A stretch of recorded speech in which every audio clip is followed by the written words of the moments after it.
हे दोस्तों, कहा जाता है कि पैसे पेड़ पर नहीं उगते, पर सच तो यह है कि मॉडर्न बैंकिंग सिस्टम इतना तेजी से पैसे क्रिएट कर रहा है जितनी तेजी से पेड़ तो कभी कर भी नहीं पाएंगे। मोस्टली लोगों को जरा भी आइडिया नहीं है कि आज करेंसी कैसे क्रिएट की जा रही है।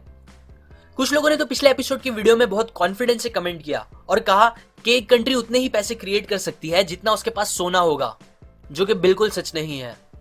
गोल्ड बैक्ड करेंसीज पहले चला करती थी, पर वो सिस्टम को चेंज हुए बहुत टाइम हो चुका है। आज हर जगह बस फिएट करेंसीज चल रही है, और उससे भी बड़ी बात यह है कि फ्रॉड होना स्टार्ट ही तब से हुआ जब से गोल्ड बैक्ड करेंसीज बनना स्टार्ट हुई थी। जैसा कि मैंने पिछले एपिसोड में भी आपको पैसों की हिस्ट्री बता के एक्सप्लेन किया।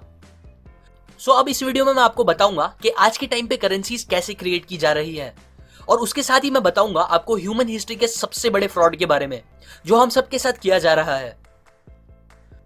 बस कुछ कंट्रीज को छोड़ के आज दुनिया की हर कंट्री में करेंसीज ऑलमोस्ट सेम तरीके से बनाई जा रही है, लेकिन क्योंकि वर्ल्ड की मैक्सिमम करेंसी डॉलर है, इसीलिए मैं आपको अमेरिका का एग्जांपल देके ये स्कैम समझाऊंगा। और एक बात याद रखो, ये सिस्टम जानबूझ के कॉम्प्लिकेटेड बनाया गया है ताकि हमें वो इजीली समझना आए। इसीलिए अगर आपको ये समझने प्रॉब्लम हो तो फिक्र मत करना, मुझे भी इसे समझने काफी टाइम लग गया था। मैं आपको इस सिस्टम को 6 पार्ट्स में डिवाइड करके समझाऊंगा। सो अगर आपको कहीं भी समझने प्रॉब्लम हो तो आप उस पार्ट को वापस देख लेना। Now let's begin. Part number 1, government creates IOU। ये सब स्टार्ट होता है इलेक्शन के टाइम से, जब एक पॉलिटिशियन बड़े बड़े विदाउट लॉजिक वादे करता है पैसों को लेकर कि मैं आपके लिए ये फ्री कर दूंगा, वो कर दूंगा, जिसे सुनकर लोग खुश हो जाते हैं और उसे जिता भी देते हैं। लेकिन क्योंकि दुनिया में कोई भी चीज फ्री में नहीं होती, सो जीतने के बाद गवर्नमेंट को भी पैसों की जरूरत पड़ती है अपने वादों और खर्चों को पूरा करने के लिए। इसीलिए वो लोग वोट करते हैं कि वो कंट्री के इनकम से ज्यादा स्पेंड करेंगे, जिसे डेफिसिट स्पेंडिंग बोलते हैं। और फिर ये एक्स्ट्रा खर्चे करने के लिए कंट्री की जो ट्रेजरी होती है वो उधार लेती है बैंक से एक बॉन्ड इशू करके। अब ये बॉन्ड क्या होता है?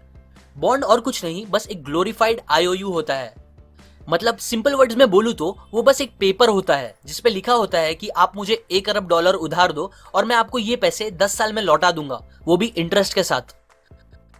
और ये बॉन्ड ही होते हैं हमारे देश के कर्जे, जिसे नेशनल डेब्ट बोलते हैं। सो अब आता है एक इंटरेस्टिंग सवाल, ये उधार आखिर कौन चुकाता है? इसका आंसर है हम सब। ये उधार हमारे पेरेंट्स, हम और हमारे आने वाली पीढ़ी चुकाएगी इस नेशनल डेब्ट को टैक्स भर के। जब गवर्नमेंट बॉन्ड्स बनाती है तो आप ये बोल सकते हो कि वो हमारे आज को थोड़ा सा अच्छा करने के लिए हमारे फ्यूचर को खराब कर रही होती है। Part 2, swapping IOUs and creating money. Government को उधार मिलने का प्रोसीजर कुछ ऐसा होता है कि पहले ट्रेजरी बॉन्ड बनाती है, फिर उस बॉन्ड को वो नीलामी में रखती है जहां दुनिया की सबसे बड़ी बड़ी बैंक्स आती है, और फिर बोली लगा के कोई एक बैंक वो बॉन्ड खरीद लेती है ट्रेजरी को पैसे देके। बैंक्स वालों को पता होता है कि ये बहुत प्रॉफिट का सौदा है, इसीलिए वो ये बॉन्ड खुशी खुशी ले लेते हैं। जिसके बाद वो बैंक फेडरल रिजर्व के पास जाती है, जो उस बॉन्ड को बैंक से खरीदने के लिए एक बड़ा सा चेक बनाती है और उसे बैंक को दे देती है, जिससे बैंक को प्रॉफिट मिल जाता है। यहां अगेन ये चेक्स और कुछ नहीं, बस IOU होते हैं। अब एक और इंपॉर्टेंट बात जो ध्यान देने वाली है वो ये है कि एक्चुअल में फेडरल रिजर्व के पास कोई पैसे नहीं होते। इनफैक्ट उनके अकाउंट में हमेशा जीरो बैलेंस होता है। लेकिन जब वो चेक बनाते हैं तब पैसे भी अपने आप बन जाते हैं और सिस्टम में आ जाते हैं। मतलब जब फेडरल रिजर्व चेक लिखती है तो वो बस लिख के पैसे को क्रिएट कर देती है किसी मैजिक ट्रिक की तरह, जिसके बाद वो चेक बैंक को मिलता है और फिर वो पैसे भी प्रिंट होके बैंक के पास आ जाते हैं। अब बैंक ये पैसे लेकर फिर दूसरे नए बॉन्ड्स खरीदती है गवर्नमेंट से, और ये साइकिल रिपीट होता जाता है बार बार। यहाँ एक्चुअल में ट्रेजरी और फेडरल रिजर्व एक दूसरे से डील करते रहते हैं, बैंक्स को मिडलमैन बना के, जिसे हर स्टेप पे कमीशन मिलता रहता है, जिससे वो तो अमीर होते जाते हैं लेकिन दूसरी तरफ देश और नॉर्मल इंसान गरीब होता जाता है नेशनल डेब्ट की वजह से। एक और बात, यही वो प्रोसेस है जहां से सारी पेपर करेंसीज बन के मार्केट में आती है। गवर्नमेंट इसे बेस मनी बोलती है, पर एक्चुअल में वो बस करेंसीज है। जैसे कि मैंने पिछले एपिसोड में भी बताया है कि करेंसी और मनी में बहुत डिफरेंस होता है। Part 3, government spends this numbers. Bank से पैसे मिलने के बाद ट्रेजरी वो पैसे गवर्नमेंट को देती है, जो उसे डेफिसिट स्पेंडिंग पे खर्च करते हैं, जैसे कि पब्लिक वर्क, प्रोग्राम्स और वॉर्स के लिए। जहां से फिर वो पैसे जाते हैं गवर्नमेंट एम्प्लॉइज, कॉन्ट्रैक्टर और सोल्जर्स के पास, जो अपने वो पैसे फिर अगेन किसी बैंक में डिपॉजिट करा देते हैं। अब एक और इंपॉर्टेंट बात जिसे सुन के शायद आपको शॉक लगे, जब आप बैंक में पैसे डालते हो तब आप बैंक को वो पैसे एकदम सेफ रखने के लिए नहीं देते हो, बल्कि एक्चुअल में आप उन्हें वो पैसे उधार देते हो, जिसे लीगली वो उस पैसों से बहुत सी चीजें कर सकती है, जैसे कि उसे स्टॉक्स में गैम्बल कर सकती है या किसी दूसरे इंसान को उधार दे सकती है जिन पे उन्हें प्रॉफिट भी मिलेगा, etcetera. Part 4, banks multiply the money. ये एक बहुत इंपॉर्टेंट पार्ट है, इसीलिए इसे जरा गौर से समझना। आज ऑलमोस्ट सारे बैंक्स फ्रैक्शनल रिजर्व बैंकिंग के प्रिंसिपल पे काम करते हैं। मतलब अगर मैं 10% रिजर्व रेशियो के एग्जांपल से समझाऊं तो जब आप अपने $100 बैंक में डालते हो तब बैंक लीगली उसमें से 10% के हिसाब से अपने पास बस $10 तक जमा रख सकती है और बाकी बचे $90 वो दूसरे किसी भी इंसान को लोन पे उधार दे सकती है बिना आपको बताए। यहां बैंक बस अपने पास $10 रखता है कि कहीं इनकेस आपको उसकी जरूरत पड़े तो वो आपको दे दे, जिन पैसों को वो लोग वॉल्ट कैश बोलते हैं। अच्छा, अब अगर आपके $90 बैंक गायब कर देती है तो फिर आपको कैसे बराबर $100 आपके अकाउंट में दिखते रहते हैं? ऐसा होता है क्योंकि बैंक उस $90 का IOU बना के अपने पास रख देती है, जिसे फिर से इजी वर्ड्स में बोलूं तो वो और कुछ नहीं बस नंबर्स होते हैं जो बैंक अपने कंप्यूटर में टाइप करके सेव रखती है। और भले से ये एक्चुअल में पेपर करेंसी नहीं होती, पर फिर भी ये एक तरह से करेंसी ही बन जाती है, जिसकी वजह से अब दुनिया में 100 के बजाय $190 आ जाते हैं एग्जिस्टेंस में। 100 आपके और 90 जो उन्होंने किसी दूसरे इंसान को उधार दे दिया है, जो थे तो आपके ही पैसे लेकिन अब बैंक के भी हो गए हैं। ये करके बैंक बैठे बैठे $90 का फायदा कर लेती है और उस पे जो इंटरेस्ट मिलेगा वो अलग। और इतना ही नहीं, आगे और भी बहुत कुछ होता है। जैसे कि अब लोन लेने वाला इंसान लोन लेने के बाद क्या करता है, वो यूजुअली घर, गाड़ी या ऐसा कुछ चीजें खरीदता है, राइट? सो इस एग्जाम्पल के हिसाब से बताओ तो अब वो $90 किसी दूसरे इंसान के पास आ जाते हैं, जो वापस क्या करता है, उसे किसी बैंक में जमा कराता है, जिन पैसों में से फिर बैंक 10% बस अपने पास रखती है और 90% दूसरों को उधार दे देती है, जिसकी वजह से अब टोटल $270 क्रिएट हो जाते हैं। और ये चीज रिपीट होती जाती है, जिसका एंड रिजल्ट ये होता है कि आपके उस $100 के डिपॉजिट की वजह से टोटल $1000 तक का बैंक क्रेडिट दुनिया में आ जाता है।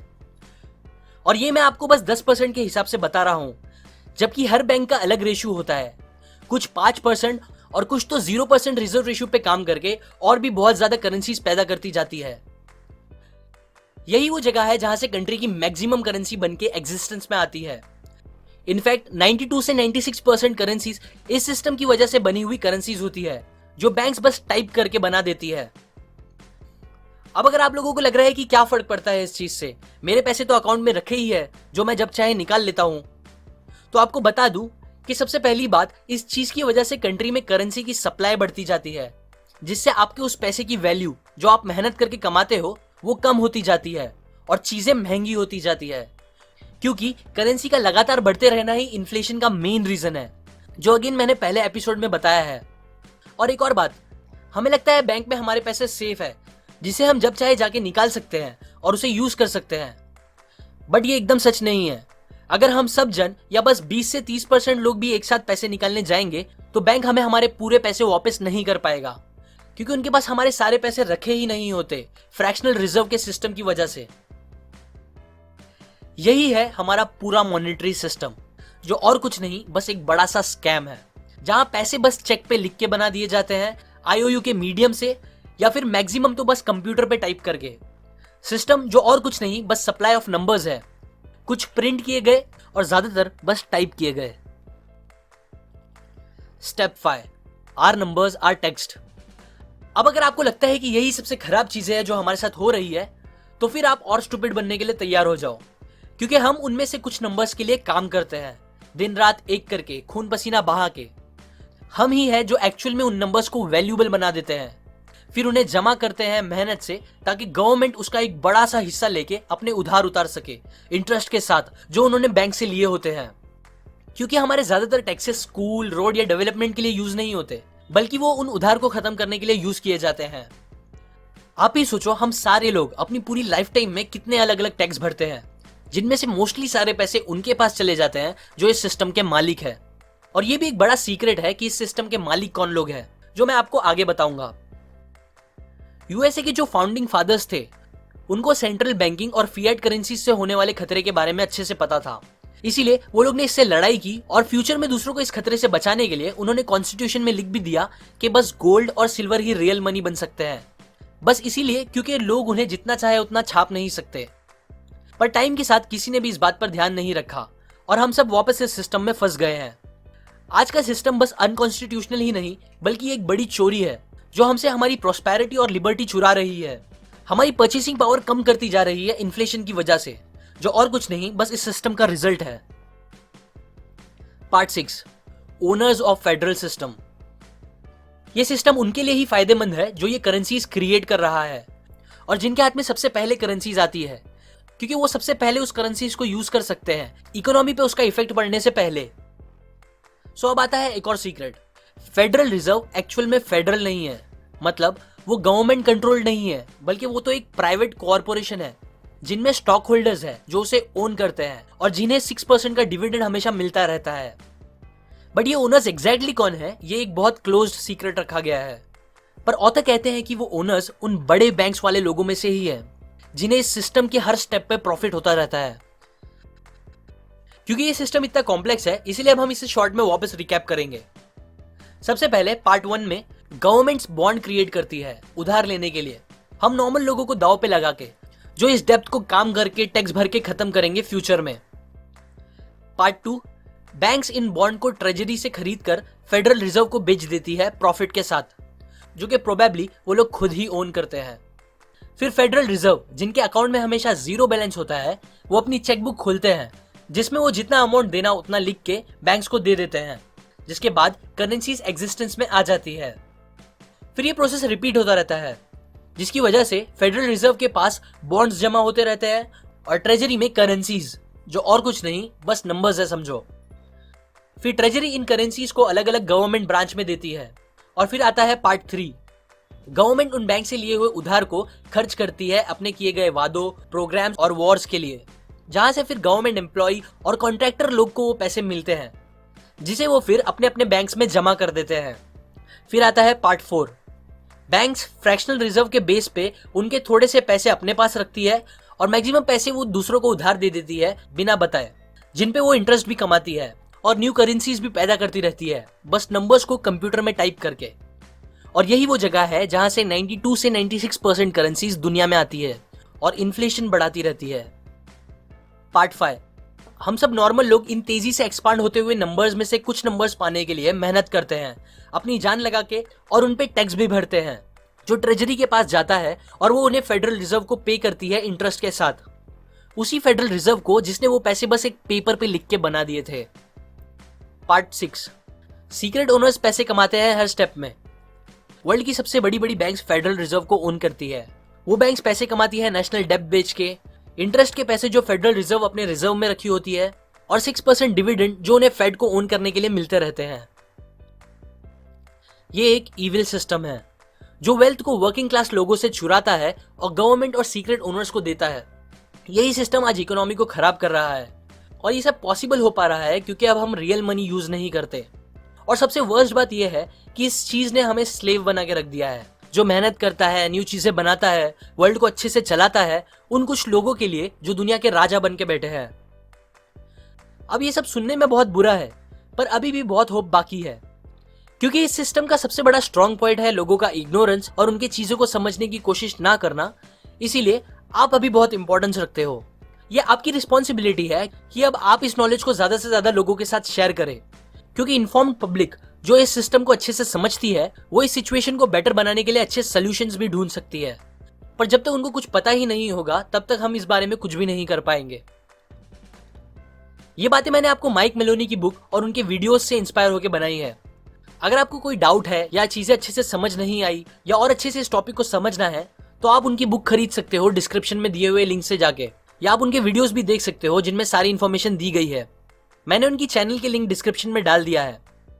और जिन्हें हिंदी में ही देख के ये बातें और दूसरी इंपॉर्टेंट बातें मेरे थ्रू सीखनी है वो अपने नोटिफिकेशन में जाके उधर बने बेल पे क्लिक कर दे, और याद रखें उसमें आप सेंड ऑल नोटिफिकेशंस चूज करें, तभी आपको मेरे सारे वीडियोस के नोटिफिकेशन आ पाएंगे। अभी के लिए लाइक, कमेंट, शेयर और सब्सक्राइब करें। मैं और ऐसी काम की बातें आपके साथ शेयर करता रहूंगा, यूजुअली हर week. And finally, thanks for watching.